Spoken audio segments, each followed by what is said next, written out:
대표로서 이곳에 와서 현장의 분위기를 더 느껴보고 그리고 또 궁금한 점도 질문을 해보는 역할을 하러 이곳에 왔습니다. 아무래도 학교 수업은 이론 중심으로 되는 경향이 있는데요.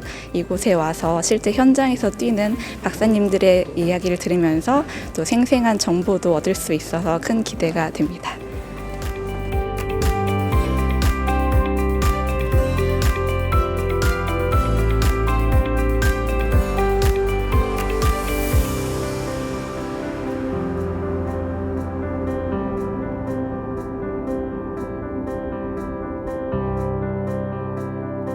지금부터 제2회 UST Fun Science 포럼을 시작하겠습니다.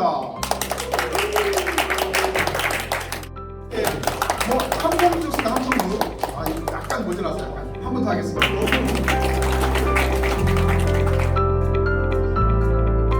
또 들으러 올 거예요. 큐! 안녕하십니까. 제2회 UST Fun Science 포럼을 시작하겠습니다.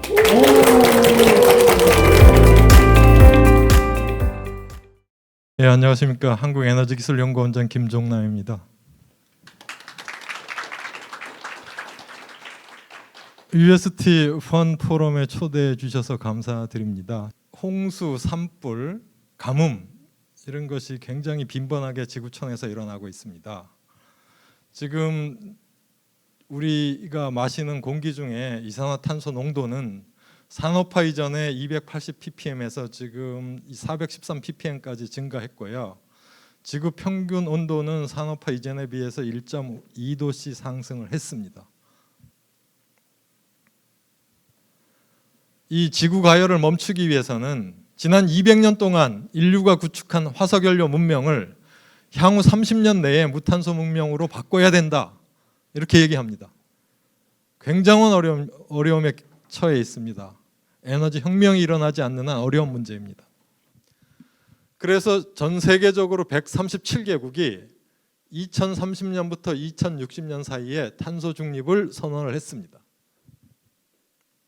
이산화탄소를 발생하는 기술을 적용을 해서 최대한 이산화탄소 발생을 줄이고 그래도 어쩔 수 없이 발생되는 것은 포집을 해서 넣거나 산림에 흡수를 시키거나 이렇게 해서 실질적으로 대기 중으로 나오는 이산화탄소 양을 제로로 만들겠다 하는 게 탄소 중립이 되겠습니다. 그래서 탄소 중립을 위해서는 먼저 이산화탄소가 안 나오는 무탄소 전기를 많이 만들어야 되고요. 수송이나 산업 건물 분야의 에너지 시스템을 정교화해야 됩니다. 우리나라 경제에 영향을 주는 것 중에 하나가 아리백이라는 게 있습니다. 이게 뭐냐면 세계적으로 그 큰 1000개의 기업 안에 드는 기업이거나 1년에 전기를 100기가와트 이상 쓰는 글로벌 기업들이 들어가 있는 데인데요. 자기 회사에서 쓰는 모든 에너지를 재생전기 100%로 하겠다는 캠페인에 가입하는 겁니다. 세계적으로 에너지 전환 시대입니다. 2050년까지 우리나라는 전기의 60% 이상을 재생전기로, 일본은 63%, 영국은 81%, 독일은 90%를 재생전기로 하는 계획을 세웠고요. 전기 구입 단가, 독일 같은 경우는 전기료의 환경 부담금이 킬로와트아워당 90원 있습니다. 우리나라는 5.3원 있습니다. 전기 요금이 독일의 3.5분의 1, 일본의 2.5분의 1 정도 됩니다.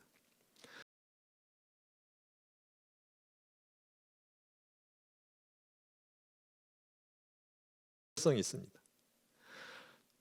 전기차는 기하급수적으로 늘어 2040년대에 한 6억 대가 세계에 보급될 예정이고요. 이렇게 하기 위해서는 전기차에 들어간 배터리의 에너지 밀도를 높여야 됩니다. 지금보다 2배 이상. 수소연료전지차에 쓰는 연료전지의 성능을 높여야 됩니다. 내구성도 높여야 되고 가격도 떨어뜨려야 되고요. 탄소 중립을 하기 위해서는 무탄소 발전을 해야 되고 재생전력으로 에너지 전환이 이루어져야 됩니다. 그리고 모든 에너지 시스템을 전기화를 시켜야 되고요. 수소 경제 사회를 실현해야 됩니다. 우리가 생활이나 공정이나 이런 데서 할 수 있는 고효율 저탄소 사회를 구축을 해야 됩니다. 자원 순환 경제를 실현해야 됩니다. 이렇게 되면 경제 성장과 지구를 구하는 걸 동시에 할 수 있습니다. 탄소 중립을 기회의 시대로 만들어야 됩니다. 더 맑은 지구와 더 강한 경제를 대덕에서 이루었으면 좋겠습니다. 경청해 주셔서 감사드립니다. 네, 안녕하십니까.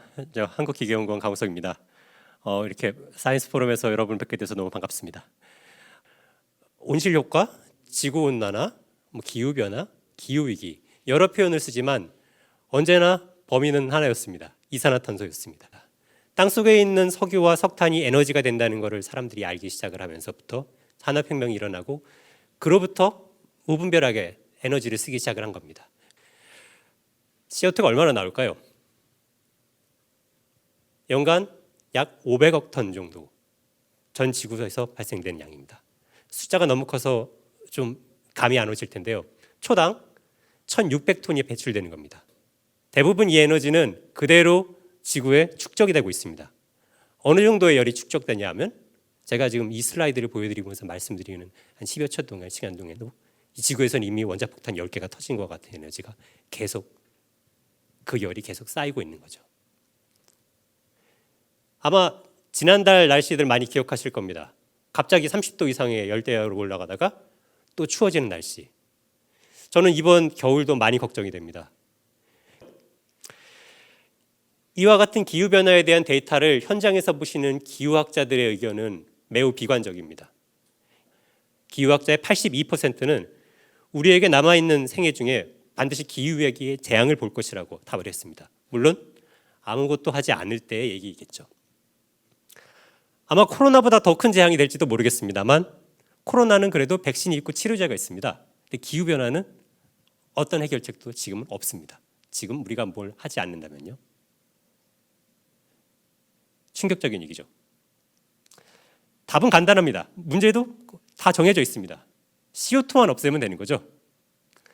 매년 500억 톤, 매초 1600톤의 CO2를 0으로 만들면 되는 겁니다.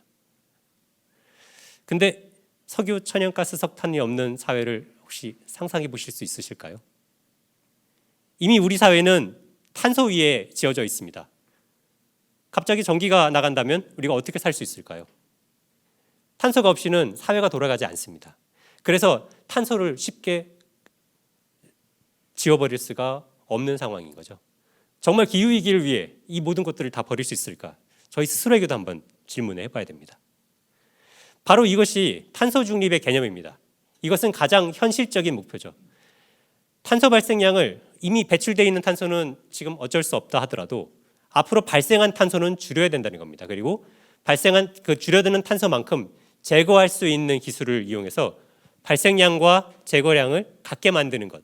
이것이 바로 현실적인 탄소 중립의 개념입니다. 기업은 먼저 기후변화 대응이 기업의 앞으로 아주 중요해지는 기업의 명운을 결정할 수 있는 중요한 일이라는 것을 빨리 인식을 해야 되고 이걸 저감하기 위해 필요한 활동들을 해야 됩니다. 아마 ESG 경영이라는 거 요즘 선전에서 많이 들으실 텐데요. 그 ESG를 포함해서 탄소 중립 그리고 친환경, 깨끗한 에너지 이런 표현들이 앞으로 좀 더 친숙하게 많이 들으실 용어들 중에 하나입니다. 그리고 이런 얘기를 들으실 때는 이 기업이 탄소 중립에 대해 이런 노력을 하고 있구나라는 걸 이해하시면 되겠습니다. 생각보다 우리는 에너지를 상당히 많이 쓰고 있습니다. 우리 개개인이 쓰는 에너지를 20% 이상 줄일 수 있도록 노력을 해야 될 텐데요. 바로 에너지 절약. 저는 이게 가장 최고의 탄소 중립 기술이라고 생각을 합니다. 여기는 이제 BBC가 제안하는 탄소 발자국을 줄이는 행동들입니다. 이건 개인이 할 수 있는 일들입니다. 차를 적게 타고요. 가능하면 전기차를 타는 것도 좋은 방법입니다. 비행기를 한 번 덜 타는 것도 CO2를 상당히 많이 줄일 수가 있습니다. 이건 아마 미래 세대, 그러니까 앞으로 좀 계속 이 살아가실 미래 세대 그리고 이 과학기술에 관심 있으시는 분들에게 드리고 싶은 말씀입니다. 이 배경으로 드리는 세 가지 그림, 철강과 시멘트, 그리고 맨 마지막에 정유는 대표적으로 탄소 중립을 실현하기 어려운 기술이라고 어려운 산업이라고 꼽는 분야입니다. 흔히 이쪽 기술을 하시는 분들은 마땅한 대책이 없다는 말씀을 하시는 분들도 계신데요. 아직 개발되지 않는 신기술이 앞으로의 탄소 중립에 크게 기여할 것이라는 여러 가지 좋은 전망들도 있습니다. 그러니까 지금 실현되지는 않았지만 앞으로 한 30년 지난 시점에서는 새로운 기술들로 좀 더 적극적인 탄소 중립을 실현할 수 있을 가능성이 있다는 것. 그와 같은 도전 의식을 갖고 계시는 게 중요하다고 생각합니다. 우리나라가 지금 선진국이라고들 많이 얘기를 하죠. 지난 50년 동안 엄청난 변화가 있었습니다. 근데 앞으로 50년은 많이 달라져야 할 겁니다. 일단 그와 같은 탄소에 대한 의존성을 많이 줄여야 될 것이고요. 새로운 기술을 찾아야 될 것입니다. 하지만 우리가 언제나 그랬듯이 아마 이 위기도 슬기롭게 극복할 수 있을 것이라고 생각합니다. 이게 제가 드리고 싶은 우리가 시작하는 탄소 중립에 대한 이야기였습니다. 감사합니다.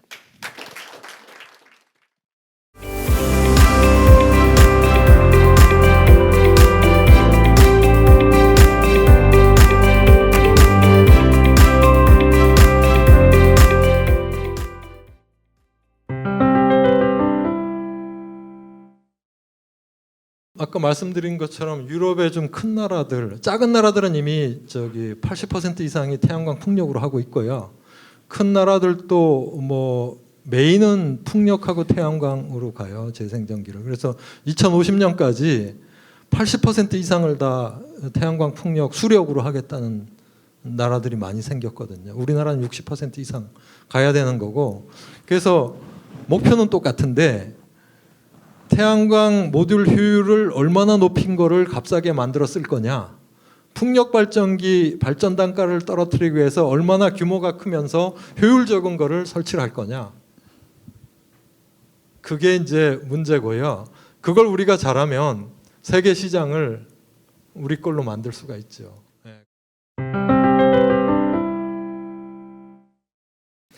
그게 아마 아직 개발되지 않은 기술이 2050년 탄소 중립에 기여하는 데 도움이 되는 기술일 겁니다.